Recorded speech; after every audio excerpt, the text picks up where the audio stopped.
Unajua huyu Kasongo alikuwa anakataza mimi kuja hapa Taita Taveta. Anasema ati mimi ni mkabila. Mimi niulize, kama kuna mkabila Kenya ni huyu Kasongo. Katika parastato 250, parastato 92 amepatia jamii yake. Ni mkabila si mkabila? Kuna hii maneno amepanga ya empowerment.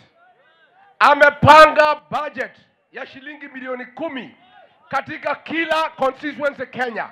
Lakini pale kwake kwa watu ya jamii yake amepanga 150 million. Na hii ni pesa ilikuwa ya capitation ya kulipia watoto shule. Hiyo pesa amechukua amepatia Mr. Yesa. Anamwambia kwa Wakenya wengine peleka milioni 10. Lakini kwa jamii yake Rift Valley peleka 150 kwa kila constituency. Ni mkabila si mkabila? Ni mkabila si mkabila? Sasa huyu Kasongo amechukua serikali. Kama ni Inspector General of Police anaitwa Douglas Kaja. Chini yake ameweka mtu anaitwa Langat ya kabila yake. Huyo ndio anatumia kuendesha mambo ya polisi. Pale National Treasury ameweka John Badi.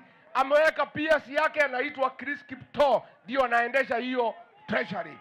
Pale Central Bank ameweka Kamau Thuge governor. Deputy wake ameweka mtu yake anaitwa Susan Koech. Huyu William Ruto ndio mkabila mkubwa katika Jamhuri ya Kenya tangu wakati tulipigania uhuru. Mkabila asishindwe.